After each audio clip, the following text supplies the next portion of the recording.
Une des questions que les gens posent le plus souvent quand on parle de Chabad, c'est qu'est-ce que vous avez avec le rabbi? Tellement souvent les gens ils disent ah, vous en faites trop, qu'est-ce qu'il y a de tellement spécial et pourquoi? Et pourquoi vous en parlez autant? Et en quoi ça vous aide? Est-ce que c'est tellement important la place des tzadikim, etc. Aujourd'hui, on va essayer un peu de parler de tout ça et on va surtout parler du comment et du pourquoi. Ça veut dire comment est-ce que le rabbi aide ses disciples, quelque part même après être parti de ce monde, entre guillemets, puisque la vie du tzaddik, elle est réellement spirituelle, et donc même quand il est sur terre, il est vraiment là essentiellement pour des sujets spirituels, et quelque part, pourquoi est-ce que c'est tellement important? Pourquoi est-ce que dans la vie d'un juif, et de tout juif en réalité, l'attachement au tzaddik, elle est tellement importante? Pourquoi est-ce que c'est un sujet qui est central et qu'à travers toutes les générations, on a toujours eu quelque part des maîtres qui ont continué d'encourager, de donner un sens? Alors il y a une histoire qui est dans le Talmud, très intéressante qu'on va essayer d'analyser aujourd'hui. On va voir aussi, on va réaliser que c'est quelque chose qui n'est pas nouveau. Moi j'aime bien dire toujours que quand on regarde les premières choses qu'on apprend à un enfant, on voit bien que la première phrase qu'on apprend à un enfant, c'est quoi? Torah tziva lanu Moshe, Morasha kilat Yaakov. C'est la Torah que Moshe nous a enseignée, c'est l'héritage de Yaakov. Et on remarque une chose intéressante, c'est que dans cette phrase, il n'y a pas une fois le nom de Dieu. Et pourtant, c'est la première phrase qu'on apprend à un enfant. Et parce que la place de Moshe, la place des tzadikim, elle est fondamentale dans toute la transmission du peuple juif. Alors, ce cours, il est basé sur un livre qui s'appelle Hayom Yom, qui est un des premiers ouvrages du rabbi, qui est en réalité un recueil de citations, mais elles sont choisies à des moments stratégiques. Et l'année où ça a été imprimé en 1943, en 5703, eh bien, c'était le premier jour de la parasha de Korach, donc le 24 Sivan, comme aujourd'hui. Et on sait que Korach, son problème, c'était essentiellement le fait qu'il était en désaccord avec Moshe Rabbeinu. Il était en désaccord avec Moshe. Et donc, dès le départ de cette semaine, où on parle de celui qui s'est opposé au premier, quelque part, leader du peuple juif dans l'histoire, le rabbi a choisi de mettre cette idée-là dès le début. Donc, on va lire dans les mots, ensuite on va traduire, ensuite on va développer un peu davantage. À Shoel, celui qui pose la question. Bamehi ha'it kashrut shelo elai, celui qui demande. Donc c'est un extrait d'une lettre du rabbi précédent. Celui qui demande en quoi est l'attachement à moi, mais achar shanani makiro bepani, puisque je ne le connais pas face à face. Alors c'est très intéressant. Déjà, ça commence par parler davantage à notre génération où on n'a pas la possibilité de voir le rabbi face à face. Ha'it kashrut ha'amitit, le véritable attachement, Gi Aliédé Limouda Torah.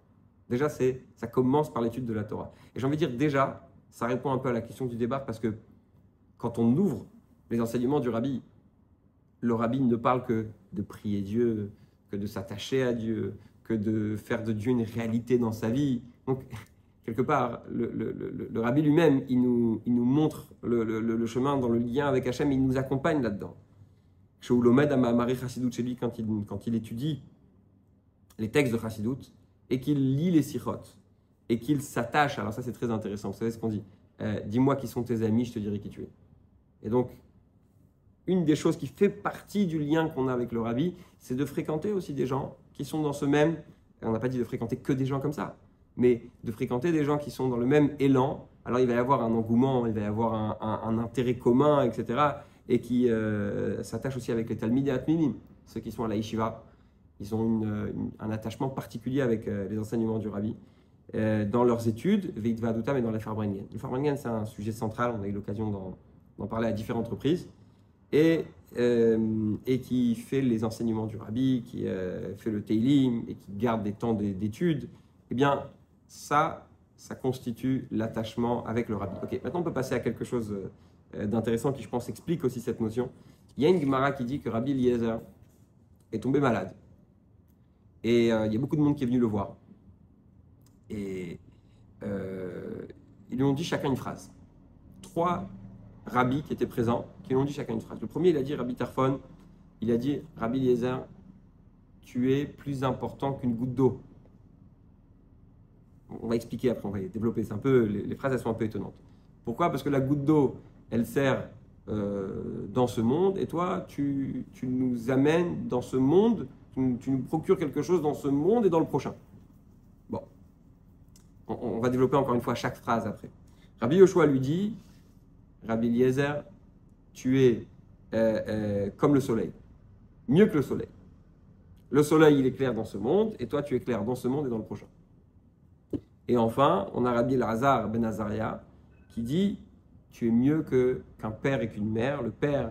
Un père et une mère nous amènent dans ce monde, et toi, tu nous amènes dans ce monde et dans le prochain. Okay, on va développer un peu tout ça. Premièrement, on commence par la goutte d'eau. Qu'est-ce que ça veut dire la goutte d'eau? Alors, il y a une chose qu'on peut réaliser quand on parle de l'eau, quand on veut faire pousser quelque chose. En réalité, la graine et la terre ne sont pas suffisantes pour faire pousser quelque chose. La place de l'eau, elle est fondamentale. Pour pouvoir faire pousser une graine, on a absolument besoin de l'eau. Et quelque part, c'est un peu le rôle du rabbi. Le rabbi, il voit les capacités de la personne et il leur donne vie. L'eau, elle est là, elle constate, elle voit qu'il y a une graine, elle voit qu'il y a de la terre, il y a une capacité de faire pousser quelque chose, et l'eau, elle va lier tout ça, et elle va leur donner un sens, elle va les aider à pousser. Ensuite, on a le soleil. Le soleil, il est là pour faire 2 choses, essentiellement, j'ai envie de dire. Il est clair, et il donne cette chaleur. Et je pense que il y a une histoire comme ça très, très, très forte que le Rav Slavatitsky raconte, que un jour, il y a une jeune enseignante qui lui a raconté qu'il y avait 2 enfants qui parlaient dans une école. Et puis dans cette école, il y avait des enfants Lubavitch, il y avait des enfants d'autres cercles, parfois même des cercles qui étaient opposés au mouvement Lubavitch.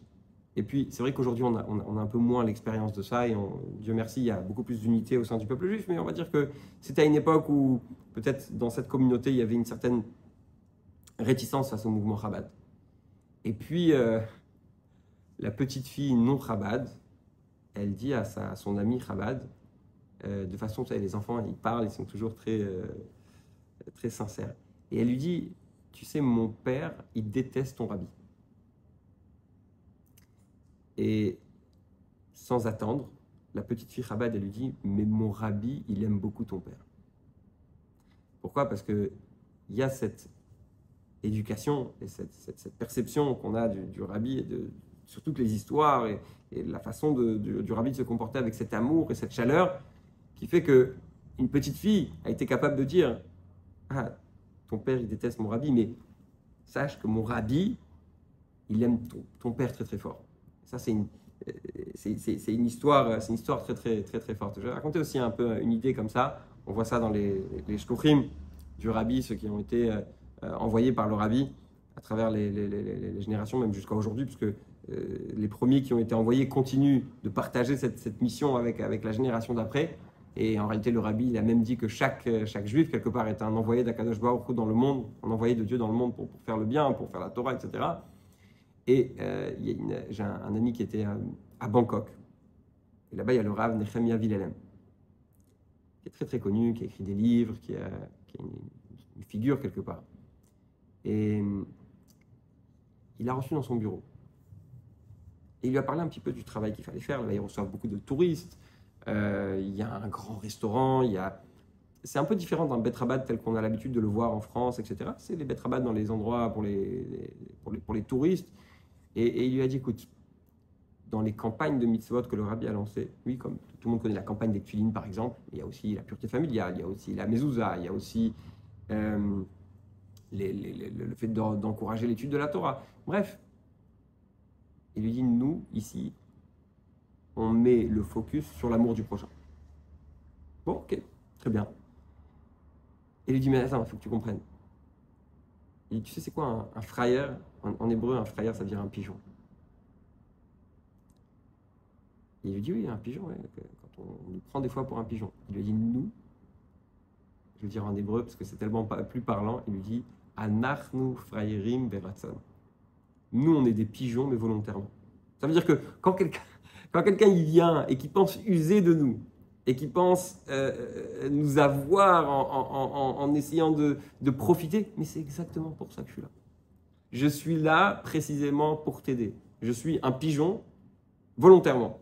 Je trouve ça incroyable. Et ce qu'on voit, c'est que depuis Gimel Tammuz, depuis le départ du Rabbi quelque part, il y a quelque chose d'encore plus grand qui se passe, puisque le nombre de gens qui ont donné leur vie pour cette mission et pour transmettre ces valeurs que le Rabbi avait, eh bien, c'est quelque chose qui a grandi de façon incroyable. Il y a beaucoup plus aujourd'hui de couples qui sont partis dédier leur vie pour ça que du vivant du Rabbi. Et troisième chose qu'on a vu tout à l'heure dans ce passage de Gemara, c'est Rabbi Elazar ben Azaria qui a dit à Rabbi Eliezer, tu es mieux qu'un père et une mère.